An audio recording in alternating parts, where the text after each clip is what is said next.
রসুল কয় রাআইতু রাব্বি আযজা ওয়া জাল্লা, আমি আমার আল্লাহরে দেখছি, আমার আল্লাহ আমারে দেখছে।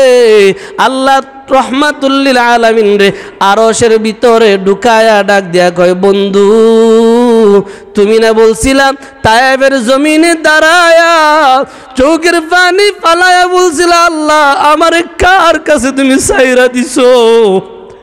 রহমাতুল লিল আলামিন তায়েববাসীর আক্রমণে আক্রান্ত হওয়ার পরে কষ্টটা সহ্য করতে না পাইরা দুনিয়ার কাউরে অভিশাপ না দিয়া আকাশের দিকে তাকায় বলছেন, আল্লাহ আমারে কার হাতে ছাইরা দিছো। সুবহানাল্লাহ কইতেন না? বলেন তো নবীর কষ্ট আমার আল্লাহ দেখে কি দেখে না? বলেন না, আল্লাহ তো দেখে। রহমাতুল লিল আলামিন তায়েবের জমিনে রক্তাক্ত হয়। যায়েদ ইবনে হারিস কয়, আমার নবীরে তায়েববাসীরা এত পাথর মারছে, এত পাথর মারছে, নবীর মাথার রক্ত পায়ের তলায় জমা গেছে। নবীজির জামা, নবীজির পায়ের রক্তটা আমি উঠায় আমার সারা শরীরের মধ্যে মাইকা নিছি। এরপরও নবীজির গায়ের একটা ফুটা রক্ত তায়েফে পড়তে আমি তায়েফও দিই, আমি যায়েদও দিই নাই, আমার নবীও দেয় নাই। নবীজি অজ্ঞান হয়ে গেছে তিনবার। জ্ঞান ফেরার পরে আকাশের দিকে তাকায় বলছেন, আল্লাহ আমার কার কাছে ছাইরা দিছো? আমার মা নাই, বাবা নাই, আমার খাদিজাও নাই, আমার চাচাও নাই, আমার আল্লাহ তুমি কার কাছে ছাইরা দিলা? আল্লাহর নবী কয়, মেরাজের রজনীতে আমারে আল্লাহর আরশে ঢুকায়া আল্লাহ ডাক দিয়া কয়, বন্ধু তুমি না বলছিলা তোমারে কার কাছে ছাইরা দিছি? বন্ধু আমি আল্লাহ তোমারে কাহারো কাছে ছাইরা দেই নাই, তোমার জিম্মাদারি আমি আল্লাহ নিজের হাতেই রাইখা দিছি। ও বন্ধু আমি আল্লাহ তোমারে কারো হাতে ছাড়ি নাই, কারো হাতে ছাড়ি নাই, ছাড়বো না। তায়েববাসীর মায়ের ও বন্ধু যত আক্রান্ত হও না কেন, যত বিপদে পড়ো না কেন, আমি আল্লাহ কথা দিলাম তোমারে সারি নাই, সারবো না। সুবহানাল্লাহ কইতেন না? নবী কয়, আল্লাহ আমারে না সারবা না, কথা দিলা আমার উম্মত রেখে ছাইরা দিবা। সুবহানাল্লাহ কইতেন না? ও আল্লাহ আমার উম্মত রেখে ছাইরা দিবা। আল্লাহ কয়, না না বন্ধু কথা দিলাম তোমার উম্মত যতদিন দুনিয়ায় থাকবে আমি আল্লাহ রহমতের নজর দিয়া, রহমতের চাদর দিয়া তোমার উম্মতদেরকে আমি আল্লাহ ডাইকা রাখবো। তোমার উম্মত যত রাত্রে যে কোনো সময় বিপদে পড়বে আকাশের দিকে তাকিয়ে তাকিয়ে ডাক দিবে আল্লাহ, আমি আল্লাহর সাথে সাথে জবাব দিব, লাব্বাইকা ইয়া আব্দি। দোস্ত আমার তোমারও চারি নাই, তোমার উম্মতরেও ছাড়বো না, তবে তোমার উম্মতরে বইলা দিও তারা যেন আমি আল্লাহরে না বলে, তারা যেন আমারে না বলে। তারা যদি বুঝলে যে আমার তো কিছু করার নাই, আমি কথা দিছি তোমারও জন্য সারি নাই, বলি নাই, সারমো না, বলবো না, তোমার উম্মতরেও সারমো না। কিন্তু দুঃখ লাগে, আফসুস লাগে, মনে এটাই ব্যথা। বিপদে পড়লে আগে মসজিদে ঢুকে না, আগে মাজারে যায়। বিপদে পড়লে আগে বাবার কাছে যায়, বিপদে পড়লে আগে নেতার কাছে যায়, বিপদে পড়লে আগে মেম্বার চেয়ারম্যানের কাছে যায়। আল্লাহ কয়, বন্ধু তোমার উম্মতদেরকে বইলা দিও যখনই মুসিবত তখনই আমি আল্লাহ আছি, সাহায্য চাইবে কুদরতি সাহায্য পাইবে। চাই না তো জানি না আপনারা কোনটা মনে করেন। কত মানুষকে দেখছি বিপদে পড়ে আল্লাহর দিকে যায় না, মাজারও যায় কান্দে, বাবার কাছে গিয়া কান্দে, নেতারে গিয়া ফাউডির ধরে। আরে ওই নেতা, যেই নেতা চাইল চুরি, ডাইল চুরি, গম চুরি না করলে বাদ পায় না, এই নেতা তোমারে কি দিব মিয়া? এই নেতার দ্বারা না যাইয়া পারো তো মসজিদে আইসা সেজদায় ফিরে কইও, আল্লাহ এই বিপদে না আমি ফইরা গেছি, আল্লাহর গড় সাক্ষী, আল্লাহর কালাম সাক্ষী, বিপদে ফইরা আল্লাহর ডাক দিবেন, আল্লাহ ডাকে সাড়া দিব। হয়তো বা একটু দেরি হবে, অনেক সময় বান্দার কান্নাটা আল্লাহ পছন্দ করে। একদিন অনেক আগে একটা ঘটনা আপনাদেরকে বলছিলাম, একজন হাফেজে কোরআন একজন আল্লাহর ওলির কবরের পাশে দাঁড়াইয়া কাঁদতেছে আর দোয়া করতেছে, আল্লাহ তোমার ওলির বরকতে পেটের ব্যথাটা ভালো করে দাও। আর এই হাফেজে কোরআন জায়গায় দাঁড়ায়া দাঁড়ায়া এক কোরআন কত মুড়াইছে, দুই কোরআন কত মুড়াইছে, মানে কোরআন তেলাওয়াত যত করে তত ব্যথা বাড়ে। রাগে রাগান্বিত হয়ে একটা মুক্তা হাতে ইচ্ছা মতো 4-5টা বাড়ি দেখে 10 জায়গায় তুই। রাত্রিবেলায় স্বপ্ন দেখছে আল্লাহর ওলি ফিটের মাঝে মুর্দা ব্যক্তিটার ফিটের মাঝে দাগগুলি স্পষ্ট দেখা যায়। এগুলি অন্য জগৎ, এগুলি বোঝার বিষয় না, অন্য জগৎ। এরপরেও বলতেছি, দাগগুলি স্পষ্ট। ডাক দেয়া কয়, এ যুবক, তোর কাছে কী অফারটা করছিলাম, আমার বাড়িটি দিলে। বলে, আমি যে ফেটের ব্যথায় অসহ্য হয়ে যাচ্ছি। তুমি যত কোরআন তেলাওয়াত করতেছো ততটা তেলাওয়াত আমার কাছেও ভালো লাগতেছে, আল্লাহর কাছেও ভালো লাগতেছে। এজন্যই তো আমি আল্লাহর কাছে দোয়া করতেছি যেন তোমার ফেটের ব্যথাটা একটু বাড়তির দিকে থাকে, তুমি তেলাওয়াত যেন বাড়াইয়া দাও। বান্দা মুসিবতে ফিরে যখন কান্দে, আল্লাহ তারা আরেকটু পালায় যে তুই আরো বেশি কাঁদ, তুই যত কাঁদবি আমি আল্লাহর কাছে তত ভালো লাগে, মায়া লাগে। তোর যখন দেখবো তুই দৌড় শেষ শেষ শেষ, আমি আল্লাহ উদ্ধার করে লইব। একটা বিষয় খেয়াল করেন, আমরা যখন ছোটো বাচ্চাদেরকে হাঁটাই, শিশু বাচ্চাদেরকে যখন হাঁটা শিখাই, কোনো বাবা কি বাচ্চারে প্রথমে সাইরা দেয়? সারে না। এরপরেও যখন সারে, বাচ্চা একটু হাঁটতেছে, দেখতেছে, একটু হাঁটতেছে, হাতটা বাড়ায় রাখে। বাচ্চাটা যখন ফুইরেই যাইব তখন ধরে, এর আগে ফুইরে যাইতেছে যাইতেছে ধরে না। কাছে দেখি তুই হাঁটতে পারোস কিনা। আল্লাহ নবী আপনার উম্মতকে বইলা দিয়েন, বান্দা যখনই মুসিবতে পড়বে আমি আল্লাহ তার টুরের দিকে তাকায় থাকি, তার চেহারার দিকে তাকায় দেখি আমি আল্লাহর শরণাপন্ন হয় কিনা। আমার কাছে যখন চা, আমি আল্লাহ তারে দিবার জন্য প্রস্তুতি নিয়া আরও একটু মুসিবত বাড়ায় দেয়, সে আরও কাঁদবে। আমার বান্দা যত কাঁদে আমি আল্লাহর কাছে তত মায়া লাগে, তত ভালো লাগে, জন্য মুসিবতটা একটু বাড়ায় দেই। যখন দেখি সীমাতিরিক্ত যাইতেছে গা, তখন এক ধাক্কাতে উড়াইয়া দিই। কিন্তু এর আগ পর্যন্ত ফাইতে গিয়া ধৈর্য লাগবো। এই ফসলটা পাইতে গিয়া ধৈর্য লাগবো। একদিন দুই দিনে অভাব যাবে না, একদিন দুই দিনে ঋণ শেষ হবে না, একদিন দুই দিনে আপনার বেজাল বিশৃঙ্খলা শেষ হবে না। চাইতে থাকেন, কাঁদতে থাকেন। দুনিয়ার সব দরওয়াজা যেই জায়গায় শেষ, আল্লাহর দরওয়াজা শুরু। রহমাতুল্লিল আলামিন কয়, আমি যখন আমার আল্লাহর সামনে গিয়া দাঁড়াইলাম, আল্লাহ আমারে ডাক দিয়া কয়, বন্ধু তুমি বলছিলা দুনিয়ায় তোমারে কার হাতে চাইরা দিছি? চাইরা দেই নাই, আমি আল্লাহ তোমারে আমার জিম্মাদারির ভিতরে রাইখা দিছি। আল্লাহ বলে, বন্ধু আমার বাড়িতে আসছো, মেহমান হয়ে আসছো, আমার জন্য কি নিয়ে আসছো? আল্লাহ ও বন্ধু কি নিয়ে আসছো? রহমাতুল্লিল আলামিন কয়, আনসি আত্তাহিয়াতু লিল্লাহি ওয়াসসালাওয়াতু ওয়াত-তাইয়্যিবাত। আপনার জন্য এইগুলি আমার পক্ষ থেকে হাদিয়া। সুবহানাল্লাহ। মেহমান গেলে, কারো বাড়িতে গেলে হাদিয়া নেওয়া যায়, বিস্কুট জিলাপি। আল্লাহর রসুল তো বিস্কুট আর জিলাপি নেওয়ার কোনো সিস্টেম নাই। আল্লাহরে ডাক দেয়া কয়, আল্লাহ আনসি আত্তাহিয়াতু লিল্লাহি ওয়াসসালাওয়াতু ওয়াত-তাইয়্যিবাত। আল্লাহ কয়, আমার পক্ষ থেকে হাদিয়া। আসসালামু আলাইকা আইয়ুহান নাবিয়্যু ওয়া রাহমাতুল্লাহ। আল্লাহর নবী কয়, মানি না, শুধু আমার উপরেই রহমত বরকত মানি না, আমার উপরে শান্তি মানি না, তাহলে কি? আসসালামু আলাইনা ওয়া আলা ইবাদিল্লাহিস সালিহিন। আল্লাহ যেইগুলি আমারে দিছো এইগুলি কিয়ামত পর্যন্ত আনেওয়ালা আমার সালিহিন উম্মতদেরকেও তুমি আল্লাহ দিয়া দাও। আল্লাহ কয়, বন্ধু চাইছো, যাও দিয়া দিলাম, তোমার উম্মতরও তাই দিয়া দিলাম। এরপরও তোমার উম্মত যেন আমি আল্লাহরে না বলে, এরপরও তোমার উম্মত যেন আমি আল্লাহরে না বলে। কিন্তু আফসোস লাগে, আমরা আল্লাহরে ভুলা যাই। যদি না বলতাম তাহলে আল্লাহ সুদ খাওয়ার কথা না করে কেন সুদ খাই? যদি না বলতাম আল্লাহ ঘুষ খাওয়ার জন্য না করে কেন আমরা ঘুষ খাই?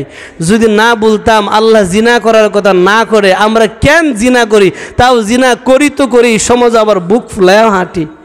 মানুষকে ঠিক আছে, কয়েকদিন আগে একজন আরেকজনে কইতেছে, বেটা তোর দ্বিতীয় বিয়ে করার লাগে, আমারে দেখ বেটা গর্ব রেখে আর কোনো টাইম কাটাইছে।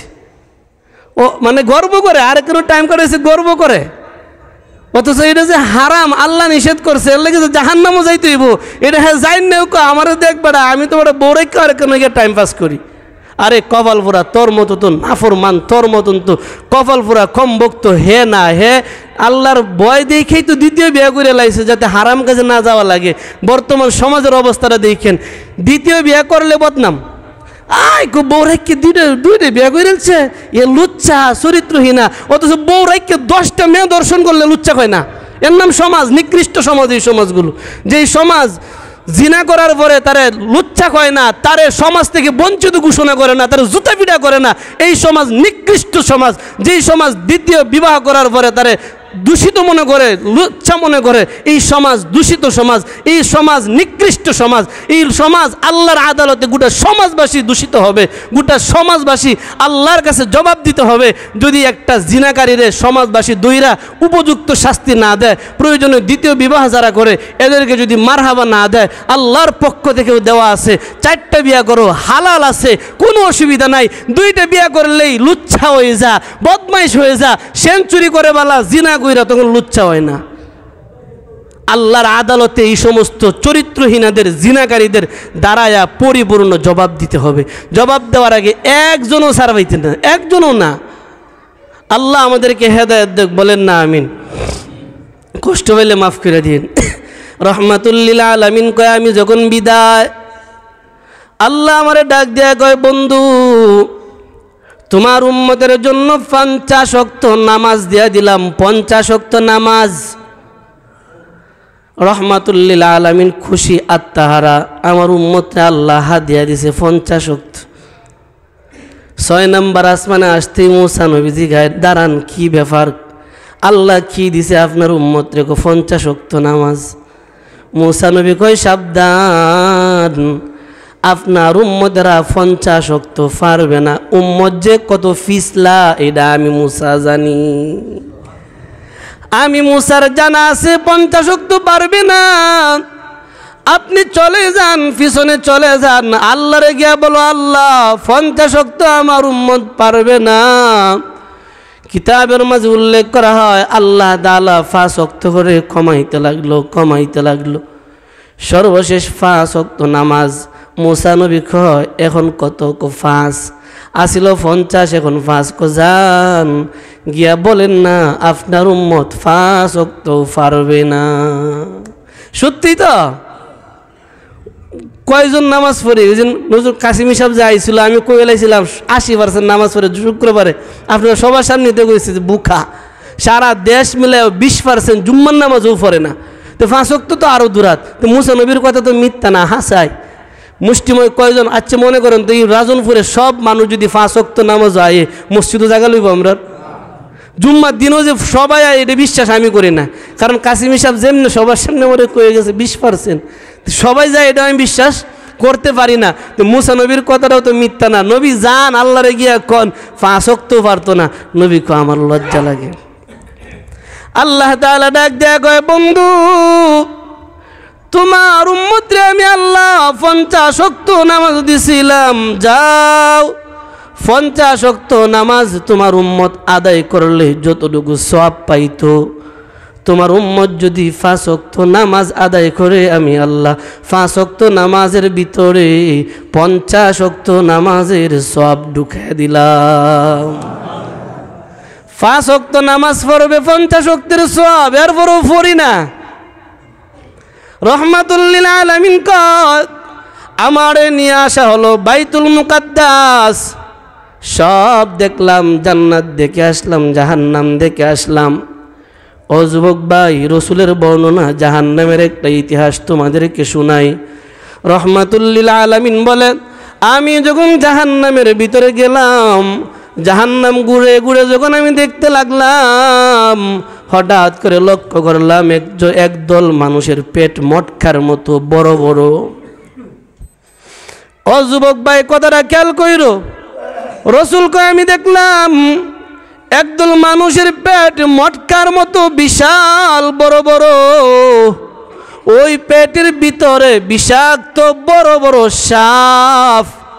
দৃশ্যটা দেখার পরে আমি আশ্চর্য হয়ে গেলাম, কায়দা দিলাম, চোখ দিয়ে পানি পড়তেছে। যুবক ভাই, বৃদ্ধ বাবারা একটাবার হিসাব মিলাই দিই, কত আল্লাহ না করুক তোমার আমার পেট যদি মটকার মতো বড় হয়, পেটের ভিতরে যদি বিষাক্ত সাপ হয় কেমন লাগবো, হিসাবটা মিলাইও। আমি লক্ষ্য করলাম আর একদল মানুষ রক্তের সাগরে সাঁতার কাটে, সাঁতার কাইটা পারে উঠতে চায়। একদল ফেরেশতা বড় বড় পাথর নিয়ে মাথার মাঝে ডিল মারে, মাথাটা চূর্ণ বিচূর্ণ হয়ে যায়। আমি তাদের শাস্তিটা দেখে সহ্য করতে পারতেছি না, আমার চোখ বায়া বায়া পানি পড়ে। আমি প্রশ্ন করলাম, জিবরাইল, ওই মানুষগুলি কারা, কোন অপরাধে তাদের এমন শাস্তি? পেট মটকার মতো হয়ে গেল, পেটের ভিতরে বিষাক্ত বড় বড় সাপ। এর কারণটা তো বুঝলাম না।